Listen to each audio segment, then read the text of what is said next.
یہ مقدمہ چلا، وہ مقدمہ بھی آپ کے سامنے ہے کہ نہ اس بندوق پر الزام کیا لگایا گیا، کوئی دہشت گردی کا الزام نہیں لگایا، کوئی القاعدہ سے تعلق کا الزام نہیں لگایا، کوئی طالبان سے رشتے ناطے جوڑنے کا الزام نہیں لگایا، عدالت میں یہ کوئی الزامات نہیں لگائے۔ یہ تو ویسٹرن میڈیا اور اس سے زیادہ ہماری اپنی میڈیا کے کھیل ہیں جو اس چیز کو اچھالتے ہیں، لیکن عدالت میں ایسا کوئی الزام نہیں تھا۔ یہ الزام لگائے گئے، اس نے الزام کیا کہ اس نے بندوق چھینی 6 فوجیوں، امریکی لمبے چوڑے فوجیوں سے۔ میری چھوٹی بہن نے گن بھی چھین لی اس حالت میں وہ گولیاں لگنے سے پہلے تھی، اس حالت میں ہوتے ہوئے اگر وہ ایسے ہی امریکی فوجی ہیں تو میرے خیال سے پہلے امریکہ کو ان فوجیوں کا کورٹ مارشل کرنا چاہیے۔ بے غیرتوں، تم کسی عورت سے اپنی گن نہیں بچا سکے۔ بہرحال وہ چھینی لی، اس نے گولیاں بھی چلائی لیکن کوئی زخمی نہیں ہوا، زخمی ہوئی تو عافیہ ہوئی۔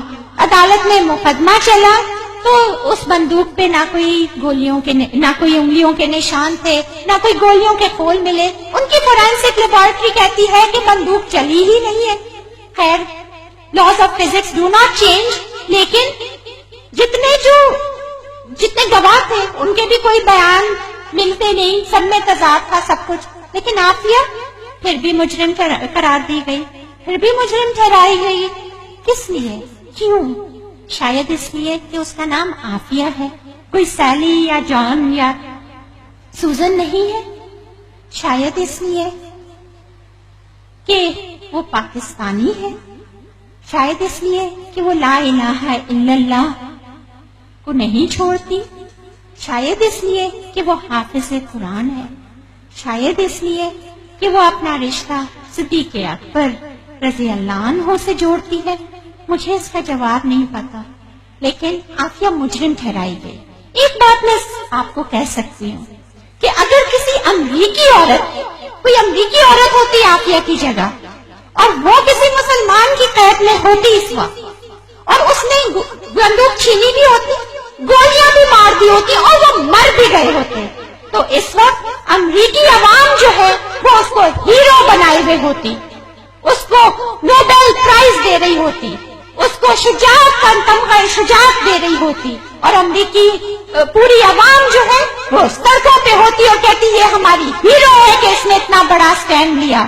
یہ بات میں دعوے سے کہتی ہوں، اور میں یہ بھی کہتی ہوں کہ ہماری عوام بھی اس کو ہاتھ پھول پہنا رہی ہوتی، ہمارے حکمران بھی اس کو وہ کر رہے ہوتے اور کہتے کہ اس کو فوراً رہا کرو۔ لیکن افسوس ہے ان مسلمانوں پر، اور افسوس ہے ان پہ کہ اب بھی خاموش ہے، اتنی بڑی کھلی ناانصافی دیکھتے ہوئے بھی خاموش ہے، یہ سب کچھ جھوٹ ہوتا ہوا دیکھتے ہوئے بھی ڈرتے ہیں۔ کس چیز سے ڈرتے ہیں؟ موت تو جب آنی ہے جب ہی آئے گی۔ مجھے جتنی دھمکیاں دیتے ہیں، میں آج زندہ کھڑی ہوں، میں نہیں مری، اس لیے مجھے مرنا اسی دن ہے جس دن اللہ نے لکھا ہوا ہے۔ عافیہ کو کتنی دفعہ مارنے کی کوشش کی، وہ نہیں مری۔ اس کے بعد مجرم اس کو قرار دے دیا۔ اس کے بعد جج صاحب فرماتے ہیں کہ اس کی تمام پریویلیجز چھین لی جائیں۔ پریویلیجز کیا تھی عافیہ کے پاس؟ پریویلیجز یہ تھی کہ ایک قرآن کا نسخہ وہ اپنے پاس رکھ سکتی تھی انگلش ٹرانسلیشن کے ساتھ، ایک سکارف اس کو ملا ہوا تھا جس سے وہ سر ڈھک سکتی تھی، ایک پین اور کچھ کاغذ اس کو ملے ہوئے تھے کہ کچھ لکھنا چاہے، کبھی کبھار کوئی خط بھیجنا چاہے، ہفتے میں ایک دفعہ کوئی خط پوسٹ کارڈ اس کو مل سکتا ہے۔ یہ پریویلیجز بھی اس سے چھین لی گئی چونکہ وہ مجرم ٹھہرائی گئی۔ جس وقت انہوں نے یہ کیا اور امریکی وکیل ایک وہاں سے آئی اور انہوں نے وہ سکارف جو اس کے گلے سے چھینا اور فوٹو کھینچا تھا کھلی عدالت میں اور وہاں پہ پھینکا تھا وہ سکارف اور وہ کلام پاک جو اس کا لیا تھا اس سے، وہ لا کر اور مجھے اور میری والدہ کو اس نے دیا ہے۔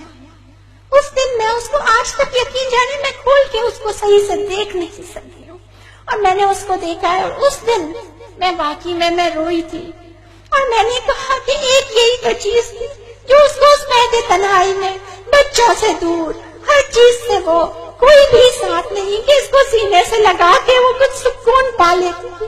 یہ کیا اطمینان ان کو کہ یہ تک اس سے چھین لی. تو میں بہت ایک دم سے روئی کہ اس کو اب کون تسلی دے گا, وہ کیا کرے گی. تو اس وقت میری والدہ نے مجھ سے کہا کہ فوزیہ تم روتی ہو, کیا ہو گیا تمہارے ایمان کو؟ اسے اللہ تعالیٰ نے شاید حافظ قرآن اسی لیے بنایا تھا. قرآن تو اس کے سینے میں موجود ہے, کیسے چھین سکتے اس سے؟ وہ کتنا بھی یہ کر لے. اور پھر وہ کہتی ہے کہ تم تھی کیا جب اس کے سینے میں گولیاں داغی تھی؟ کس نے اس کو بچایا تھا؟ تم تھی جب اس کو بگرام جیل میں اس کے ساتھ وہ کر رہے تھے, کون تھا جس نے اسے زندہ رکھا؟ تم تھی کیا؟ وہ اللہ جو شہ رگ سے زیادہ قریب ہے, وہ اس کے ساتھ ہے, وہی اس کو تسلی دے گا, وہی اس کو سکون دے گا, اور وہی اللہ جو 70 ماؤں سے زیادہ محبت کرنے والا ہے, وہی اس کا حامی اور ناصر ہوگا. اس سے تسلی ہوئی, تقویت ہوئی. اس کے بعد ہماری حکومت نے بڑی تسلیاں دی کہ ابھی تک جو کوتاہیاں ہوئی انہیں معاف کر دیجئے, ان کے ہاتھ میں تھا. اور سزا سنانے سے پہلے اور مجرم قرار دینے کے بعد اتنا لمبا وقفہ جو تھا وہ امریکہ نے اسی لیے کیا تھا کہ اگر کوئی ڈیل کرنی ہے تو اس وقت کر لیجئے, ہمارے لیے آسان ہے, کیونکہ ان کی کانسٹیٹیوشن میں, ان کے قانون میں یہ شرط موجود ہے کہ جو شخص اس ملک کا شہری نہیں ہے اور اس کا مقدمہ چل گیا ہو تو سزا سے پہلے وہ ملک اس کو لینا چاہے تو لے سکتا ہے. لیکن یہ ان کے کانسٹیٹیوشن میں ہے, دس از ناٹ ڈسپیوٹیبل, اس میں کوئی ڈسپیوٹ نہیں ہے. لیکن ہمارے حکمرانوں نے فارمل ریٹن کوئی درخواست نہیں کی, زبانی جمع خرچ اور تسلی دیتے رہے. لیکن پتا چلا کہ امریکیوں نے اپریل میں خط لکھا تھا جو بند پڑا ہوا تھا فارن آفس میں. جب سزا سنا دی گئی ہے اس کے اگلے دن انٹیریئر منسٹر صاحب نے جب فائلیں کھلوائی تو بند خط رکھا ہوا تھا کہ آپ نے جو ڈیل کرنی ہے کر لیجئے. یہ تو حال ہے ہمارے, پتہ نہیں کس اس پہ ہم چل رہے ہیں, کس اس پہ. بہرحال یہ سب کچھ بھی ہوا. اس دوران اگر آپ کیا کہیں نکلنا چاہے, اگر آپ کیا کسی سے فون پہ بھی بات کرنا چاہے, کوئی کرے اس سے, کسی سے وکیل سے بھی ملنا چاہے تو اس کی برہنہ تلاشی کی جاتی, اس کو برہنہ کر کے اس کے قدموں پہ قرآن پھینکا جاتا کہ اس کے اوپر سے چلو تو پھر تمہیں کپڑے دیں گے, نہیں اسی حالت میں چلو. اور اگر نہیں کرتی تو اس کو بری طرح سے مارا جاتا.